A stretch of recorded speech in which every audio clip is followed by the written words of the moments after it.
ఉన్నత స్థాయికి చేరుకున్న వాళ్ళు ఎవరైనా సరే ఆ ఉన్నత స్థాయికి తగినట్లుగా వ్యవహరించాలే తప్ప ఉన్నత స్థాయి కంటే తక్కువ స్థాయిలో ఆలోచన అనేది చేయటానికి వీల్లేదు.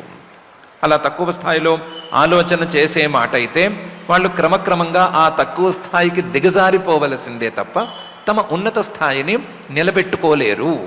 ఒకవేళ అలాంటి తక్కువ స్థాయి ఆలోచనలను చేసినప్పుడు ఈ ఉన్నత స్థాయిని ఇచ్చిన వాడే తక్కువ స్థాయికి దించటానికి ఏమాత్రం వెనకాడడు.